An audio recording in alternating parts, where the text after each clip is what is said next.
Takk Gísli. Einu sinni var internetið aðalega notað til að fara á alltaf vista til að leita myndum af Pamelu Andersson, en í dag það eins og að vera fastur í búningsklefa með Guðjóni Þórðarsyni árið 1994 og hann hættir ekki að öskra. Samfélagsmiðlar eru ennþá að þurrka fróðurnar úr munnvíkunum eftir viðtal Sindra Sindrasonar við Töru Margréti Vilhjálmsdóttur á mánudaginn, þar sem hann sagði meðal annars þetta. Ertu að meina að ég hafi verið í, veistu hvað eru mörgum millidópum? Ég er hommi, ég á litababn, það er ættleitt, ég er fyrsti samkynhneigði maðurinn til að ættleiða á Íslandi, ég er giftur útlendingi, hálfum útlendingi, þannig að við skulum ekki fara þangað. Nei. Ómögulegt var að reyna að ná utan umræðuna sem fór af stað í kjölfarið, en við fengum allavega nýtt hugtak og komumst að því í kjölfarið að epalhómar eru eiginlega ekki minnihlutahópur. Fáránlega vel gert. En internetið fekk fleiri tækifæri til að fróðufella í vikunni. Tvær konur vilja opna umræðan píkuna og virkir í athugasemdum tóku því ekki þegjandi og hljóðalaust. Ég veit ekki í hvaða veruleika þessi tveir sem halda karlar tala ekki titlingana sína búa, því ég er 32 og hef varla talað annað. Hann heitir í höfuð á Charles Barkley og við höfum gengið í gegnum súrt og sætt saman. En internetið var svo brjálaður í Sindra að það gleymdist alveg að allir voru brjálaður í útvarpsmanninn Frosta Logason. Áður en Frosti tók við keflinu af Sindra og sagði hann að tónlistarkonan Hildur hafi ekki átt skilið að vinna íslensku tónlistarverðlaunin og eitthvað á það leið að karlar voru líffræðilega betur til þess fallnir að tromma ákveðna tegund tónlistar vegna þreks og aflsmuna. Talandi það, Katrín og Sara, hvað finnst okkur líffræði svona almennt? Teen Point 4 is open and ready for fitness. Katrin Davidsdóttir and Sarah Sigmundsdóttir going head to head. Takk. Umræðan var í kjölfarið eins og húsfundur í Hlíðunum og eftir mikla orrahríð birtu 236 trommarar, þar af 4 konur, yfirlýsingu, þar sem kom fram að trommuleikur væri alls ekkert karllægur. Hópurinn leit einhvern veginn svona út og kynjahlutfall er vissulega kaldhæðnislegt. Það þarf samt ekki að kafa langt undir yfirborðið til að sjá að þetta hlutfall er einmitt kjarni málsins. En að hlæja þessu er eins og að vera 5 ára og horfa á Simpsons. Maður skilur ekki tilvísununa í Terminator 2, en hei, Homer er að kyrkja Bart. En í staðinn fyrir að benda og hlæja, ætti fólk að sjálfsögðu að velta fyrir sér af hverju þetta sé svona. Hversu margar stelpur fá ekki eða hreinlega vilja ekki einhverjum ástæðum gera það sem það þykir skemmtilegt og töff. Af hverju eru suma konur orðnar fertugar þegar uppgötvað að það eru engin lög sem banna að það lyfti þungum lóðum. Og af hverju eru ennþá til fólk sem tekur róandi ef flugstjórinn er kona. Auðvitað snýst þetta ekki það sem Frosta finnst Hildi eða það sem Frosta finnst konur sem tromma. Þetta snýst að samfélagið sem okkur finnst voða frjálst og opið eru raun svo lokað og heftandi að fólk þorir ekki eða hreinlega fær ekki að vera það sem það langar að vera. Þess vegna eru karlar í yfirgnæfandi meirihluta í stjórnum íslenska fyrirtækja og stýra 91% af peningunum á Íslandi. Þess vegna eru bara 2 konur í hópi 11 hæstaréttardómara og þess vegna eru við fyrst núna að nálgast jafnt kynjahlutfall á Alþingi rúmlega 1000 árum eftir að það var sett. En þetta frjálsa samfélagi er líka að skila sig körlum sem geta ekki lesið sér til gagns, mennta sig ekki, fá síður forræði yfir börnunum sínum og eru því miður grátlega líklegir til að ákveða að eina leiðin út sé að svipta sig lífi. Þetta eru sem sagt 2 hliðar á sama peningnum og það breytist lítið ef við látum eins og réttlátara samfélag sé hagsmunabarátta aðskilinna hópa en ekki sameiginlegt markmið okkar allra.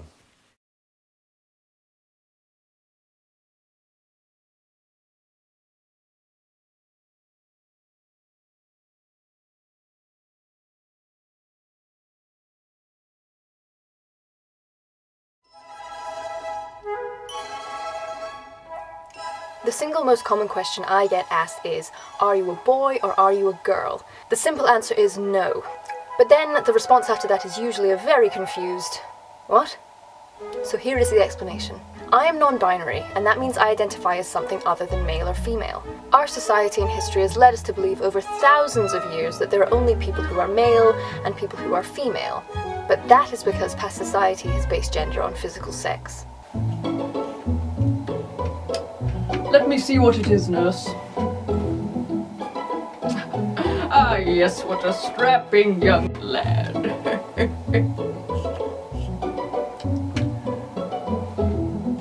It's outdated. The truth is that gender is in the brain, and physical sex is a completely separate and different thing that is private to every individual.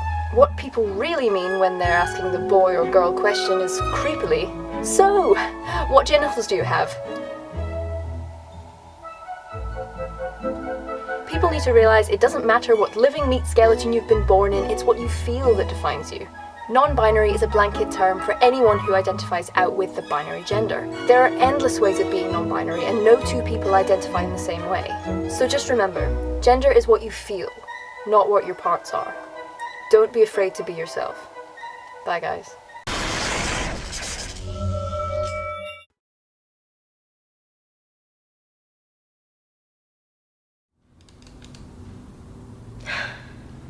You know, people often ask me, why don't I reply to negative comments? And that's because I only have two sides. Number one, a nice positive unicorn. And number two, a savage that will absolutely destroy you. Allow me to demonstrate. Comment. Women aren't funny. Shouldn't you be in the kitchen making me a sandwich? You see, this confuses me. Why would you need me to make you a sandwich? That's not hard to do. I'll even teach you.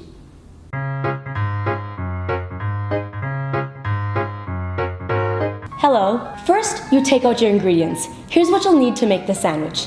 Bread, salami, honey mustard, cheese, mayo, onions, spinach. Please note that I'm using fresh ingredients to make up for your expired thought process. Step 1. On a cutting board, chop up your onion. Now, if you start to painfully tear up, don't worry. Now you know how your mother feels when she sees how you turned out. Now you just need a little bit of onion because you don't want to overpower the sandwich. Now while cutting, you'll notice that the onion has layers, just like your insecurity. Next, you want to take your bread and separate the two pieces so we can put stuff in between them. Now I know you're not familiar with things separating for you because you never get laid, but don't worry. Use your strong, muscular, well-exercised right arm and grab some mayo. Today I'm using chipotle mayo because spicy foods are associated with pain relief, and you clearly live a very sad, sad life. And what you want to do is you want to spread a thin layer of mayo across your bread, because that way at least your sandwich can believe in equality. Up next, you want to take some spinach and put it on your bread. And don't worry about washing the spinach, because dirt belongs in the trash. And that's exactly what you are. You see, now spinach is good for you because spinach contains protein, and if you eat a lot of protein, then maybe one day you too can become strong enough to possibly fight for the right to vote or bear children. But until then, keep eating your spinach. Once you've placed a few pieces of spinach on your bread, it's time for the salami. Now, salami is a type of cured sausage, and fun fact, the length of these sausages can range anywhere from 6 inches to 2 inches, so really, either way, much larger than any sausage you're used to handling. In fact, right now would be a good time to take your salami and whisper to it, "Goals." Now you want to take your honey mustard and apply it on top of your salami in thin strokes. Now the sweetness in the honey mustard will not only add a great kick to the salami, but it'll also help out balance how salty you are. Now to finish off your sandwich, add a slice of cheese. I personally prefer skim milk 0% cheese because that's exactly how much your comment matters. It's also a good idea to purchase your ingredients from local farmers. That way you know that your money is going towards a cause you believe in. For example, if you don't think women are funny, you should continue to watch my videos and leave a comment. That way I can continue to buy nice things. Thank you. To finish off your sandwich, close it. Something you're not used to doing with your mouth. If you'd like, you can also cut your sandwich in two, just like how I cut your BS. Pour yourself a nice big glass of ice cold water to help with your newly obtained burns. Most importantly, don't forget to enjoy. And you see, that's why I don't respond to negative comments, because I prefer to be a nice, kind unicorn. But in the interest of balance and sheer entertainment, I've decided that 99.9% of the time, I will focus on those wonderful, supportive comments. But that other 0.01% of the time, I'll unleash the savage. Maybe this should be a new series. Hey, I hope you enjoyed this video. It was so much fun to film. Just to put it out there, this video is not directed to anyone else besides sexist people. So I'm not attacking all men who support women. I dig you. You the bomb. If you like this video, please give it a thumbs up. Actually give it a thumbs up. And so if you like it, I'll do more. That's how that works. Comment below letting me know your favorite part. If you want to check out my last video, it is right over there. It is 3 ways my childhood screwed me up. 3 of many. My second vlog channel is right over there. I daily vlog, so check that out. Also, if you want to pre-order my book, the link is in the description. You can also press that I. And the last thing I'll tell you before I shut up is on December 1st, my 12 collabs of Christmas are starting. If you don't know what that is, it's 12 collaborations in the month of December, and they're all surprises, so stay tuned for that. Subscribe so you can like keep up to date, because I'm making new videos every Monday and Thursday. But in December, it's gonna be so much more often. Oh, it's gonna be a freaking party. Well, I'm Love Superwoman. That is a wrap, and zoop.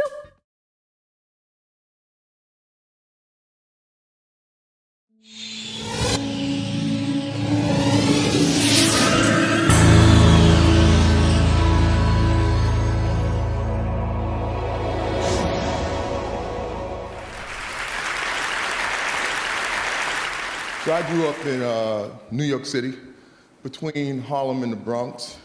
Growing up as a boy, we was taught that men had to be tough, had to be strong, had to be courageous, dominating, no pain, no emotions, with the exception of anger and definitely no fear.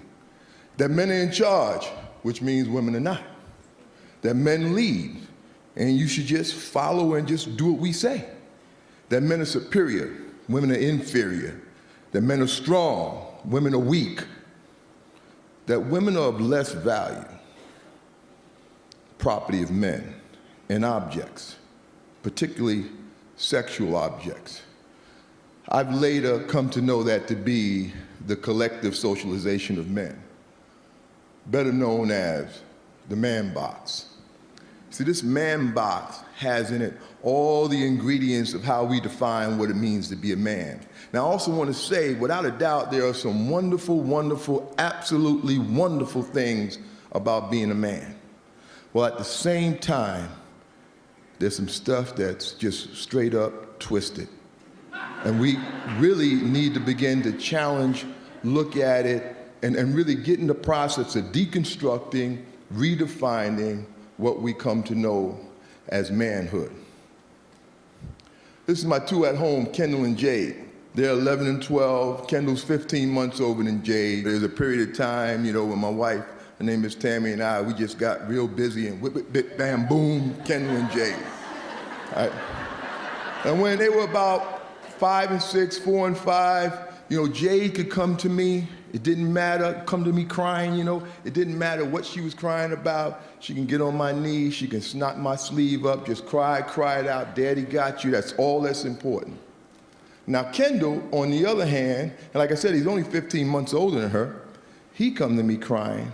It's like soon as I would hear him crying, a clock would go off. You know, I would give the boy probably about 30 seconds, which means by the time he got to me, I was already saying things like, why you crying? Hold your head up, look at me, explain to me what's wrong, tell me what's wrong, I can't understand you why you're crying. And out of my own frustration of my role and responsibility of building him up as a man to fit into these guidelines and these structures that are defining this man box, I would find myself saying things like, just go in your room. Just go on in your room, sit down, get yourself together, and come back and talk to me when you could talk to me like a what? A man. Like a man. And he's 5 years old. And you know, as I grow in life, I would say to myself, my God, what's wrong with me? What am I doing, you know? Why would I do this? And I think back to my father. There was a time in my life where we had a very troubled experience in our family. My brother Henry, he died tragically when we was teenagers. We lived in New York City, as I said, we lived in the Bronx at the time. And the burial was a place called Long Island. It was about 2 hours outside of the city. And as we were preparing to come back from the burial, you know, the cars stopped at the bathroom, you know, to let folks take care of themselves before the long ride back to the city. And the limousine empties out. My mother, my sister, my auntie, they all get out, but my father and I stayed in the limousine. And no sooner than the women got out, he burst out crying. He didn't want to cry in front of me, but he knew he wasn't going to make it back to the city. It was better me than to allow himself to express these feelings and emotions in front of the women. And this is a man who 10 minutes ago had just put his teenage son in the ground. something I just can't even imagine. The thing that sticks with me the most is that he was apologizing to me for crying in front of me. And at the same time, he was also giving me props, lifting me up for not crying. You know, I come to also look at this as this fear that we have as men, this fear that just have us paralyzed, holding us hostage to this man box. I can remember speaking to a 12-year-old boy, a football player, and I asked him, I said, how would you feel if in front of all the players, your coach told you you were playing like a girl? Now, I expected him to say something like, I'll be sad, I'll be mad, I'll be angry, or something like that. No, the boy said to me, it would destroy me. And I said to myself, God, if it would destroy him to be called a girl, what are we then teaching him about girls?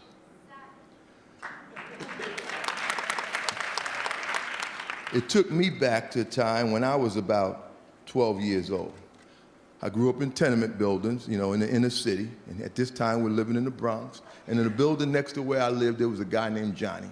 He was about 16 years old, and we were all about 12 years old, younger guys, and he was hanging out with all us younger guys. And this guy, he was up to a lot of no good. He was the kind of kid where parents would have to wonder, what is this 16-year-old boy doing with these 12-year-old boys?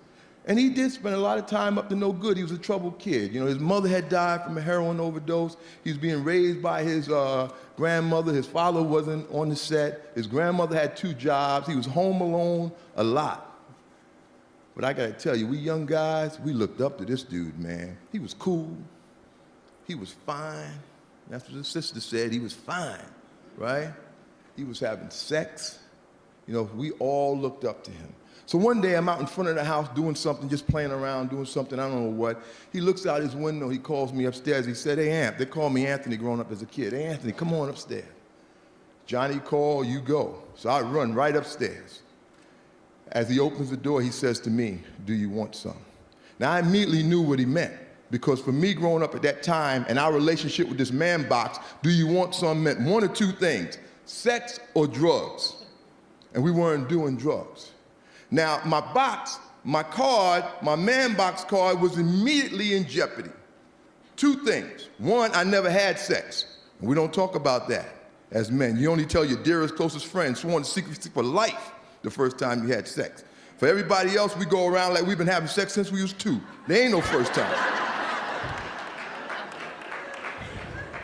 The other thing I couldn't tell them is that I didn't want any. You know, that's even worse. We're supposed to always be on the prowl. Women are objects, especially sexual objects. So anyway, I couldn't tell him any of that. So like my mother would say, make a long story short, I just simply said to Johnny, yes. He told me go in his room. I go in his room, on his bed is a girl from the neighborhood named Sheila. She's 16 years old, she's nude. She is what I know today to be mentally ill, higher functioning at times than others. We had a whole choice worth, you know, inappropriate names for her. Anyway, Johnny had just gotten through having sex with her. Well, he actually raped her, but he would say he had sex with her because while Sheila never said no, she also never said yes. So he was offering me the opportunity to do the same. So when I go in the room, I close the door. Folks, I'm petrified. I stand with my back to the door so Johnny can't bust in the room and see that I'm not doing anything. And I stand there long enough that I could have actually done something. So now I'm no longer trying to figure out what I'm gonna do. I'm trying to figure out how I'm gonna get out of this room. So in my 12 years of wisdom, I zip my pants down, I walk out into the living room, and lo and behold to me, while I was in the room with Sheila, Johnny was back at the window calling guys up. So now it's a living room full of guys, like, you know, like the waiting room in the doctor's office. And they asked me, how was it? And I say to them, it was good. And I zip my pants up in front of them, and I head for the door. Now, I say this all with remorse, and I was feeling a tremendous amount of remorse at that time, but I was conflicting, because while I was feeling remorse, I was excited, because I didn't get caught, but I knew I felt bad about what was happening. This fear of getting outside the man box totally enveloped me. It was way more important to me about me and my man box card than about Sheila and what was happening to her. See, collectively, we as men are taught to have less value in women, to view them as property and the objects of men. We see that as an equation that equals violence against women.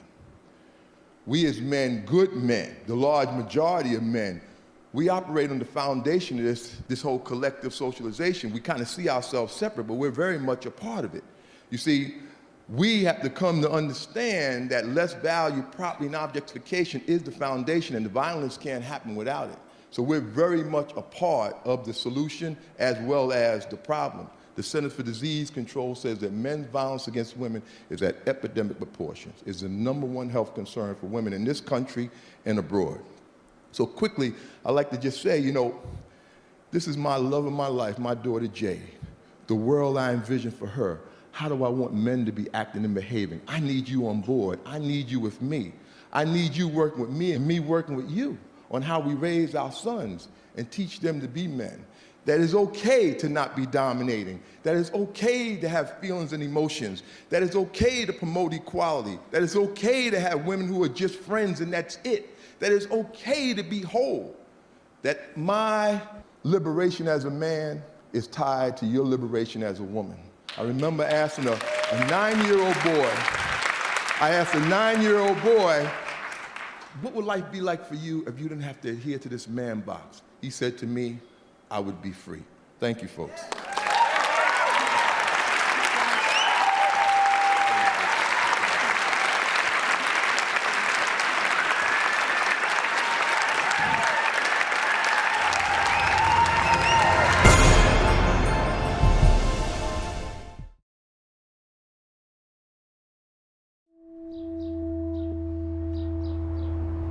Heartbreak. Young one wakes to the morning after, sees graffitied marker, friends' names written on the rafter of her sister's bunk, who was no longer there, disappeared. A feather blown to the night winds where someday young one hopes to follow. Black permanent smells, sweet and spells.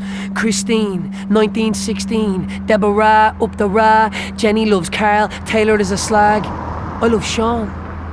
Her face is a picture of grace as she reaches, touches, runs her hand along the bunk. Thump, thump, thump. Now who'd have thunk? Her ma made her home. She'll be early morning lucid. When Mam's hazy, she lets young one and friends sit in the box room, listen to tunes, smoke squidgy like cavemens from the BC Wens. They write the happy story of their lives on the bedroom wall. It belies a hurt narrative. The ma fuck does not give because she is welva. The daddy the picture where he has been elva. Recently, young one has got breasts and attention, and not just boys I should mention, but fully grown men who remark she's an old 15, but an absolute 10. And that was when the boys started yelling, here, here, here, come here, come here, come here. Let me show sweet obscenities in your ear. Heartbreak, she does double take and sees Sean. She feels she likes this one boy because he didn't shout. No, young one is special, young fella said. She always thought her first time would be in a bed, not a wet patch of grass with a dog barking at the back end of where two housing estates meet. And I think when he said it, he meant it. He truly did, because he's not like all the other boys, but he is still just a boy who's pulling out late and now pulling out early. She sits in a chemist queue for the patronising talking to. Well, if I knew it was going to happen, I wouldn't be here talking to you. So she bounces. Weeks later, stomach follows suit. Sister no longer there for the voice. If they were together, she could be stronger. And one of her friends simply said, Stinger. Her ma said, here, come here, come here, come here. Look, listen, understand. There's no money for the trip on the Ringer. That's only for those that can. Heartbreak. But now she's wide awake. No longer dropping yolks, but dropping little prenatal here. No longer smoking rollies with a little nudge of squidgy. She thinks this little nudge in me that I see from this strangely rendered orange 3D picture of my little squidgy. It doesn't look or feel real. And the chemicals that at 12 started running riot, and we're only now just settling down or whipped up into a frenzied sensation of emotion, puts her head on the brinks and she thinks, heartbreak. She has the baby on her own. But for its sake, she resolves to love this thing more than she was ever loved herself. But the gaffer's still ill. The air ones on the thrill of the back ends and the hallways are still full of new come here, come here's. Every weekend. So she kicks it to a back alley B&B, asks a grubby blue-shirted TD for help, and the problem compounds when he says, go back to your mum's. Sound. Newspaper learns of her predicament, asks for a photograph and an interview, so she rocks this little €15 boohoo made by a counterpart on the other side of the globe. Look at her. She looks fine to me. My tax euros mean she gets everything for free. What about cherishing all of the children equally?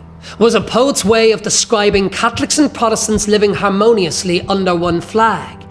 Not so my taxes could pay for a house for a working class slag. Heartbreak. But now it's money she'll have to make. Young one grows and gets a job just to prove them all wrong. She kicks the rhyme in a 0-hour contract, no overtime. How can you work your way out of poverty and down, trodden property and keep getting poorer while working? She shouts, cause prices go up and wages go down. Now she'll have to do more to change this salacious situation. Progression she feels will only come through education. The boy grows tall and strong and school becomes a place for the two. And now inspired by a brilliant teacher, she's got that yearning for learning, but she's not learning for earning. No, she's just learning for learning's sake, so that she can articulate this incandescent rage between all the young women of Ireland in 2016. She learns things like constitutional refusal of bodily autonomy, thinks this is backwards blasphemy. You mean, as a woman or plebeian in this country of opportunity, this ceiling and sea is a shamrock colour green glass to me? You'll only get the last of me, and still dealing with the ignominy and getting followed and hollered at in the street in spite of undergraduate accomplishment. Relax, darling. Take it as a compliment. Boys, leave her out. Look at her. She's a mother. She says, stop. Here. Come here. I am not defined by the fact that I am some man's daughter. Sister, cousin, mother. I am a woman. And I have agency just because I'm breathing air, motherfucker. And I'm standing here, motherfucker. And you and the state are the ones who are trying to fuck me. The boy sees this treatment in the street and from the state all his life, so he decides to regulate. But young one now, fully grown, tries to sate this rage and build this young man, this young boy. He will be the best elements of femininity, wrapped in a rebellious feminine but benign masculinity. The man she always hoped for. He will love you to the end of days, traverse space and time and do even more. And with her words, her life, a mixture of loving and ethics, food in his belly and all the right seasoning. And from the instant he achieves cognitive reasoning and then maturity, he will be the man to settle up the score and say, here ma, you embody all that is good and are the one that I am fighting for. I'll never catcall. I'll treat and respect and help to create an Ireland that will stand in awe of all manor. Heartbreak. Heartmend.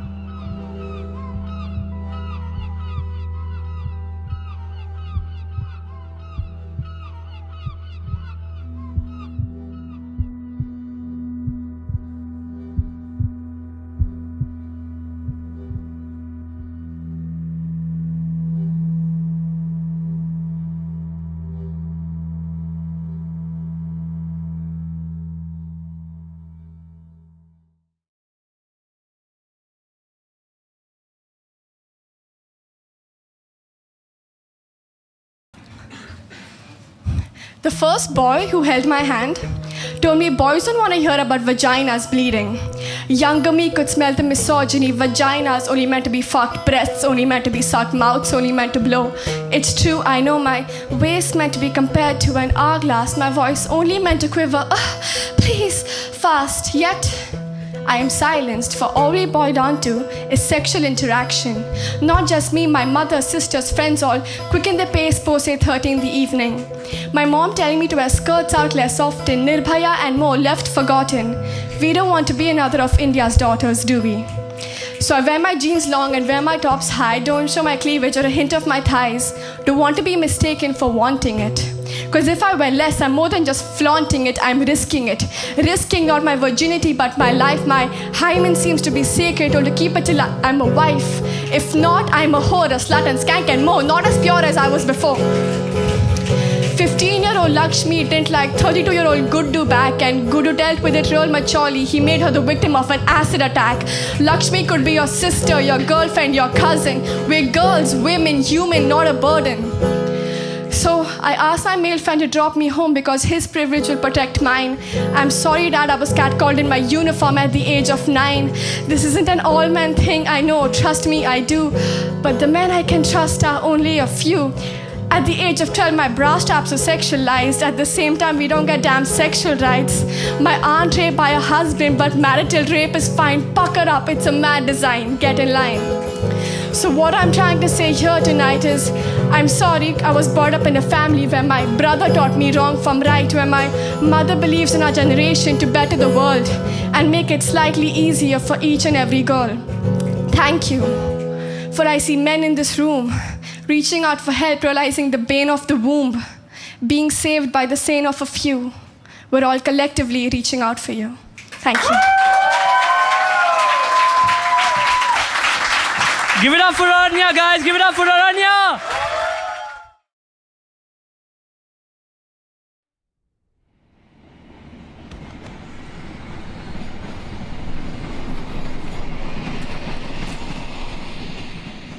I thought it was okay. I could understand the reasons. They said there might be a man or a nervous child seeing this small piece of flesh that they weren't quite expecting. So I whispered and tiptoed with nervous discretion. But after 6 months of her life sat sitting on lids, sipping on milk, nostrils sniffing on piss, trying not to bang her head on toilet roll dispensers, I wonder whether these public loo feeds offend her. Because I am getting tired of discretion and being polite. As my baby's first sips are drowned, drenched in shite, I spent the first feeding months of her beautiful life feeling nervous and awkward and wanting everything right. Surrounded by family till I stepped out the house. It took me 8 weeks to get the confidence to go into town. Now the comments around me cut like a knife as I rush into toilet cubicles feeling nothing like nice. Because I'm giving her milk that's not in a bottle. Wishing the cocaine generation white powder would topple. I see pyramid sales pitches across our green globe and female breasts banned. Unless they're out just for show. And the more I go out, the more I can't stand it. I walk into town, feel I'm surrounded by bandits, because in this country are billboards covered in tits and family newsagent magazines full of it. W.H. Smith top shelves out for men, why don't you complain about them then? In this country of billboards covered in tits and family newsagent magazines full of it. W.H. Smith top shelves out for men. I'm getting embarrassed in case a small flash of flesh might offend. And I am not trying to parade this. I don't want to make a show. But when I'm told I'd be better just staying at home. And when another friend I know is thrown off a bus and another mother told to get out of a pub, even my grandma said maybe I was sexing it up. And I'm sure the milk makers love all this fuss, all the cussing and worry and looks of disgust as another mother turns from nipples to powder, ashamed or embarrassed by comments around her. And as I hold her head up and pull my cardi across and she sips on that liquor made by everyone's God, I think for God's sake Jesus drank it. So did Siddhartha, Muhammad and Moses and both of their fathers, Ganesh and Shiva and Brigid and Buddha. And I'm sure they weren't doing it sniffing on shit as their mothers sat embarrassed on cold toilet lids in a country of billboards covered in tits. In a country of low-cut tops, cleavage and skin, in a country of cloth bags and recycling bins. And as I desperately try to take all of this in, I hold her head up. I can't get my head round the anger towards us and not to the sound of lorries offloading formula milk into countries where water runs dripping in filth, in towns where breasts are oases of life, now dried up in 2-for-1 offers enticed by labels and logos and gold standard rights claiming breast milk is healthier, powdered and white, packaged and branded and sold at a price so that nothing is free in this money-fueled life, which is fine if you need it or prefer to use bottles where water is clean and bacteria boil. But in towns where they drown in pollution and sewage, bottled kids die and they knew that they'd do it. In towns where pennies are savoured like sweets, we are now paying for one thing that has always been free. In towns empty of hospital beds, babies die, diarrhoea fueled that breast milk would end. So no more will I sit on these cold toilet lids, no matter how embarrassed I feel as she sips. Because in this country of billboards, covered in tits, I think I should try to get used to this.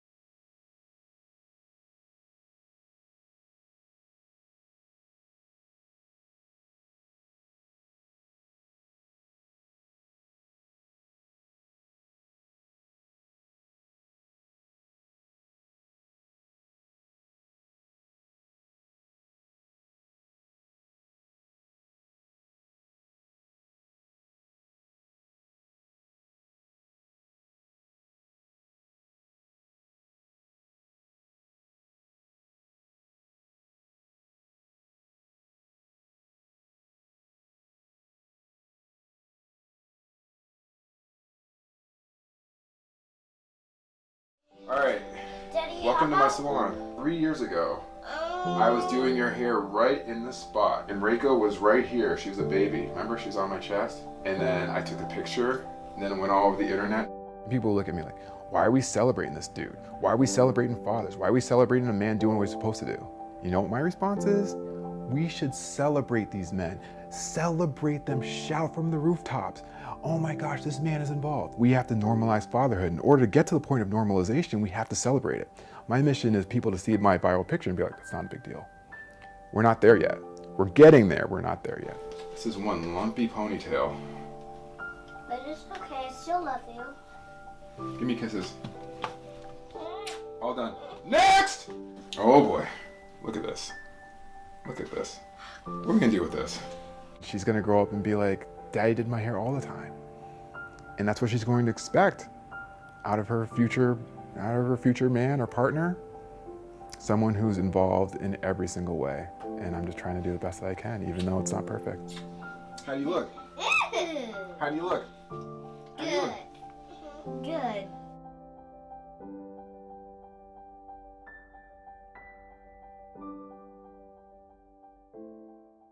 A lot of times you look at dads and dads are like, oh, I want to take my kid out to play basketball. I want to run them around and just be crazy and do active stuff. But for me, I'll do the nurturing stuff. You want to get your nails done? You want to get a pedicure?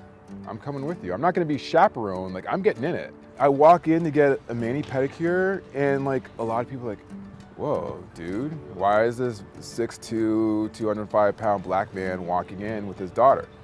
Why wouldn't I do that? It's like, we're bonding. This is what we do. We bond and we have a good time. I'm not worried about your opinion. And I got a few eye rolls, or a few like side eyes, like, really? Not worried about that. I look at my daughter and I look at how happy she is. That's what she expects out of a dad, to be involved at every single turn. As she was getting her nails done, we had a little deal. And the deal was, if she ate all of her broccoli for dinner, I would get my nails painted and keep them on. But If I don't eat all my broccoli, you'll take them off. I'll take it off. I'm gonna eat a lot of broccoli, even more than one. It's gonna be a big stack of broccoli. I'm gonna eat so much broccoli. You gonna eat it all? We'll see about that. She made me happy just by at least attempting it. You gonna eat all of that? Yeah. Are you tapping out? I think I just changed my mind. She did not eat all of her broccoli, but her baby sister Reiko came through and crushed all the broccoli. No one saw that coming. That was a plot twist. Last bite.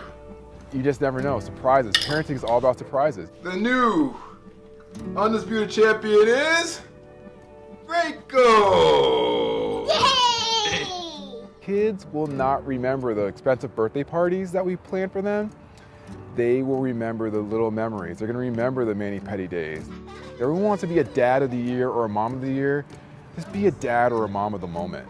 Just kill the moment, crush the moment. Remember that the moments are what they're gonna remember, the small things.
So does everyone know what this term resting bitch face is?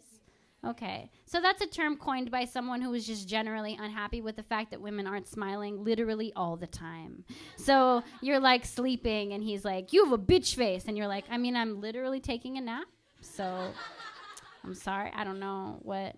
So I've been doing this thing lately where I write odes to things I think I'm supposed to feel ashamed of, which is largely how shame works. We think we're supposed to feel it. We're told we're supposed to feel it about the way that we live and act and walk and speak and dress and are. And then we feel it because someone else told us to. It's not an organic feeling, really. So I've been writing odes to things like that to counteract that feeling. So this is an ode to my bitch face. You pink armor, lipstick rebel, steel-cheeked, slit-mouth, head-to-the-ground mean girl. You headphones in but no music. You house key turned blade. You quick step between streetlights, strainer of pricks and chest beaters. Laughter is a foreign language to your dry ice tongue. Resting bitch face, they call you. But there is nothing restful about you, no. Lips like a flat-lined heartbeat, panic at the sight of you, scream for their mothers, throat full of bees, head spun 360, exorcist bitch. Just trying to buy a soda, just trying to do your laundry, just trying to dance at the party, and then someone asks you to smile, and the blood begins to riot. Smile, and you chisel away at your own jaw. Smile, and you unleash the swarm into the mouth of a man who wants to swallow you whole. One theory is that you were born like this, but I don't believe it. You came out screaming and alive, and look at you now. Look at how you've learned to hide your teeth. What's wrong with your face, bitch? Your face, bitch. What's wrong with it? Bitch face, I don't blame you for taking the iron pipe from their hands and branding yourself with it, for making a flag out of your body bag. Another theory is that you put it on every morning. Screw it tight like a jar of jelly, but I don't believe that either. You woke up like this and have been for years. How can you sleep pretty when there are 4 locks on the door and the fire escape feels like break-in bait? They will tell you home is safe zone. No, bitch face is safe zone. Bitch face is home. Bitch face is cutting off the ladder, willing to burn in the apartment if it means he can't get in.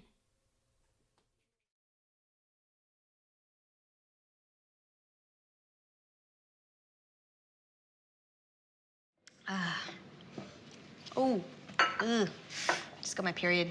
Oh, no way. Yeah. Has anyone got a tampon? Oh, it's a big one. Do they have to be so grotesque about it? I know. Men wouldn't do that. Sorry, is there a problem? No. Just something should be spoken about in private, don't you think? Yeah, I don't think everyone needs to hear about your, Our natural reproductive system just doing its job? Something that happens to 50% of the population? Yeah, one of the fundamental foundations of human existence. Yeah, because it's gross. I mean, can't you be more ladylike?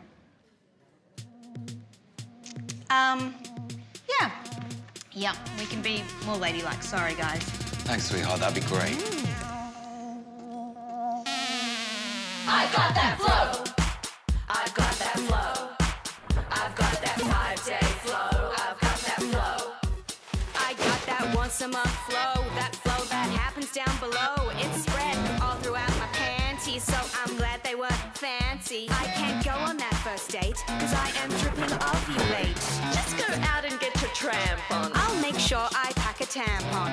I'm leaking placenta, so I hit that shopping center and I use my credit card. I use my credit card and I try on a wicked dress, but I'm bloated and super stressed, and now that dress won't fit, but I don't give a shit. Cause I got that flow. I got that flow.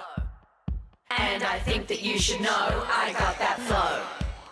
Someone give me something tasty, like a chocolate or a pastry. I need to eat some high-carb shit, cause my emotions hurt a bit. Somebody give me a burrito, I could do with some Doritos, and I eat the whole bag when I am heavy on the rag. Oh, I'm sorry to offend, but I'm gonna start my rant again. Can't handle the natural blood I leak, but you watch violent UFC? Why should you be unimpressed at my psycho PMS? I just shout my battle cry and bleed for 5 days and do not die. I got that flow. I got that flow. I just wanna let you know I got that flow. It's It's the red demon flowing on my panty line. It's been growing in strength inside my vagina. It was forged in the depths of my uteral cavity. Now it's crawled from the darkness thanks to gravity. It's that time of the month and the painters are in. I ain't got no baby, so keep living in sin. Because if your egg's not fertilised by the sperm, then it's back for another 3 to 5 day term. All you sensitive lads, it's not that bad. It's the magic of life, mushed into a pad. It's 1 part blood, 2 parts tissues, 3 parts crud, and 20 parts issues. If you think me talking about my flow is wrong, well, that's the whole reason why we wrote this song. It's here and it's gonna make our vaginas look like that corridor from The Shining. I got that flow. I got that menstrual flow. I got that flow. I got that flow. I got that flow. Got that uncomfortable flow. I got that flow. I got that flow. I got that flow. I got that flow. We got that flow. We got that synchronized flow. We got that flow.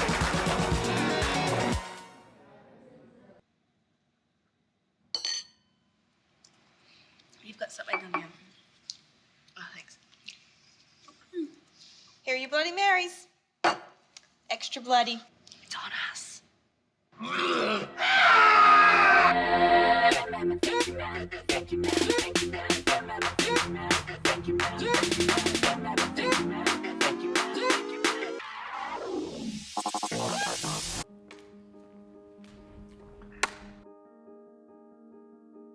Hi, Erin. Hi. Okay, so I'm gonna just give you some actions to do. I just do the first thing that comes to mind. Show me what it looks like to run like a girl. My hair.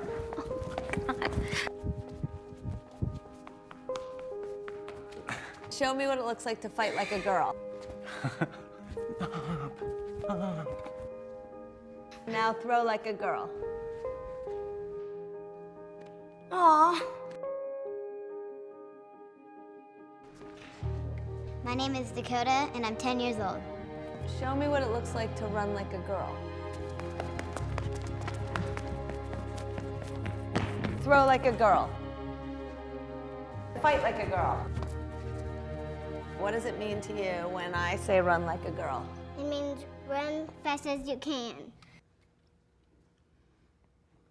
So do you think you just insulted your sister? No. I mean, yeah, insulted girls, but not my sister. Is like a girl a good thing? Actually, I don't know if it's a bad thing or a good thing. It sounds like a bad thing. It sounds like you're trying to humiliate someone. So when they're in that vulnerable time between 10 and 12, how do you think it affects them when somebody uses like a girl as an insult? I think it definitely drops their self-confidence and really puts them down because during that time, they're already trying to figure themselves out. And when somebody says you hit like a girl, it's like, well, what does that mean? Because they think they're a strong person. It's kind of like telling them that they're weak and they're not as good as them. And what advice do you have to young girls who are told they run like a girl, kick like a girl, hit like a girl, swing like a girl? Keep doing it, because it's working. If somebody else says that running like a girl or kicking like a girl or shooting like a girl is something that you shouldn't be doing, that's their problem. Because if you're still scoring and you're still getting to the ball on time and you're still being first, you're doing it right. Doesn't matter what they say. I mean, yes, I kick like a girl and I swim like a girl and I walk like a girl and I wake up in the morning like a girl because I am a girl. And that's not something that I should be ashamed of. So I'm gonna do it anyway. That's what they should do. If I asked you to run like a girl now, would you do it differently? I would run like myself. Would you like a chance to redo it? Yeah.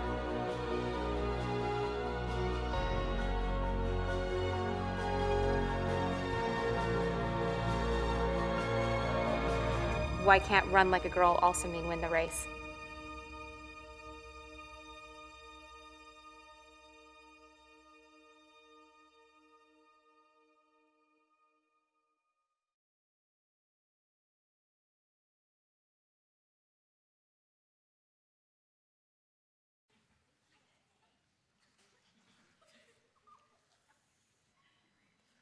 Ég var 10 ára þegar ég var fyrst kölluð hóra. Þá skildi ég ekki af hverju, núna skil ég. Ég var stjórn sem fór yfir mörkin og reyndi að brjóta boxið, en ég var lítil og ég var stelpa.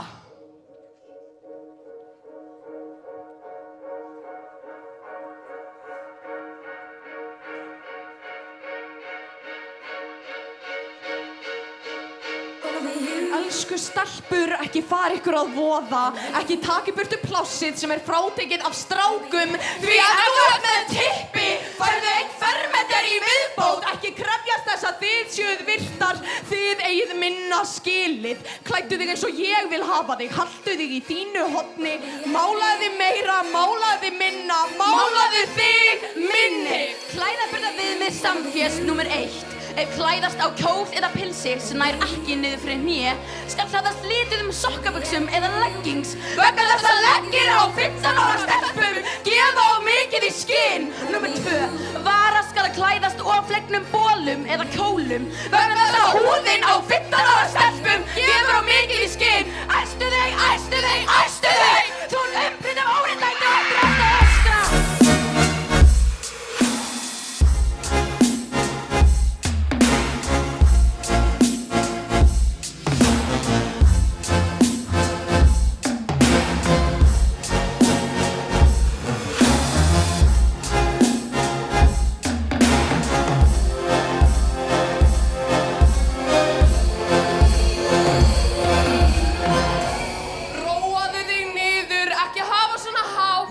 Ertu ekki bara að byrja á túr? Passaðu þig! Þú hræðir strákana í burtu, þú talar allt of mikið. Hættu þessu, þú veist betur. Þú hefur ekkert alltaf rétt fyrir þér. Vertu kurteis. Ekki vera vandró. Ekki koma mér í óþægilega stöðu. Ekki fucking blóta. Vertu skynsum, vertu dugleg. Týndu upp drastið sem aðrir skilja eftir. Týndu þér! Gleymdu hvaða máli þú skiptir, láttu þig hverfa. Vertu sæt, vertu sexy, ekki fara samt yfir strikið. Þú veist hvað gerist. Þú sýnir aðeins svo mikið. Og í guðanna bænum ekki senda honum myndir. Því þú, þín brjóst, þinn líkami og allt sem þú ert skíturt og ljótt og pannað. Og ekki til að deila með öðrum. Máttu ekki eiga það sjálf.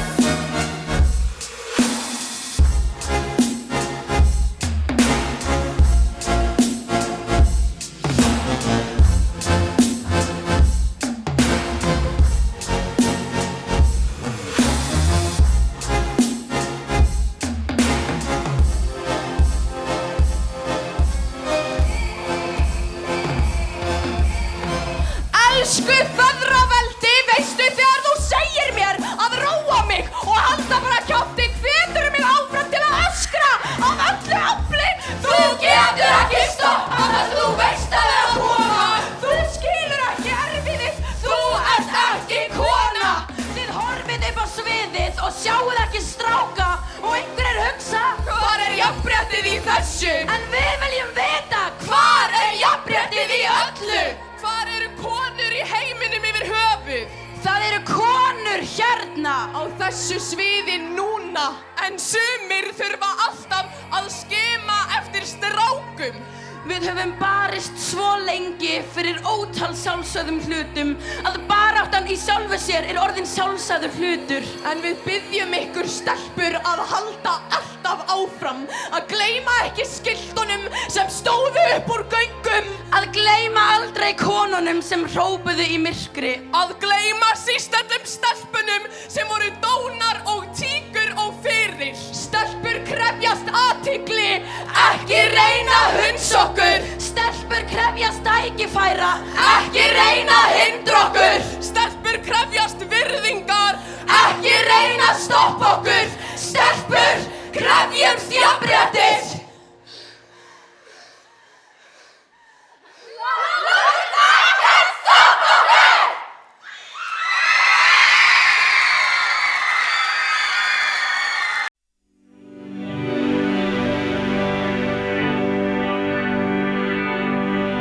All right, let me see if the boys would like to do anything tonight. Looks like they beat me to it. Heck yeah, I want to go out and have some fun. It's the weekend, baby. Whew, this night is amazing. What?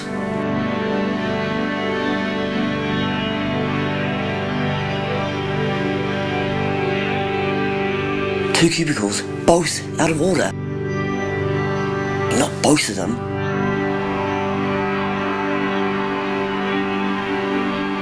What am I gonna do?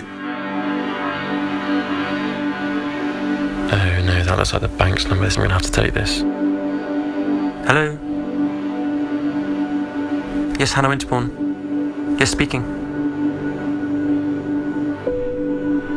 Yes, I know I don't sound like the Hannah you expected, but this is Hannah. Why can't you believe that? Oh, this is just exhausting. It's been a long day.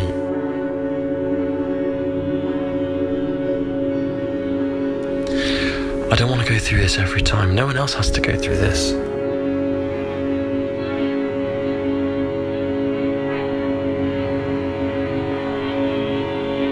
Here we are again at the doctor.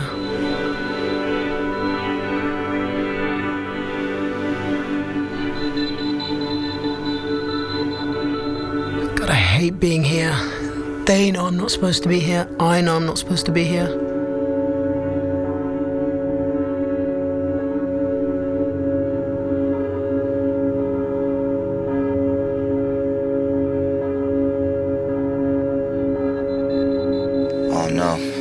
Oh my god, oh no.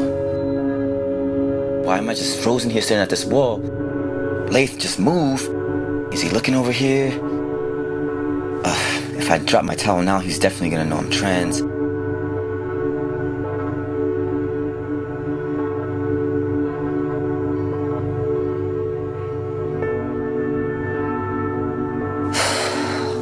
Breathe. Jeez. You'd think there'd be another bathroom we could use. Gender neutral. I can't get people to leave because of me. There's another night ruined, another weekend. I hate being here at the gynecologist's. God, I hate using that word.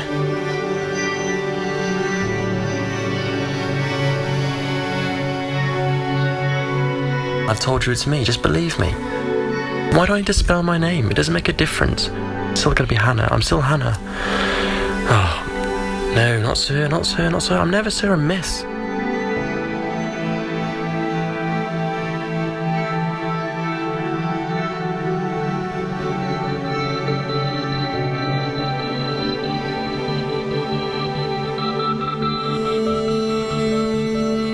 What a beautiful day. Oh, I love London in the summer. All I need to do is get to the shops before 5. Tonight should be good too. I'm looking forward to staying in for once. Oh God, what's that ahead? Oh, a building site. Maybe I should have gone round the other way. What if they guess I'm trans? Now I'm just gonna get the usual looks, usual comments. Hey, is he smiling at me? Yeah, still smiling. He's cute. Things must be changing.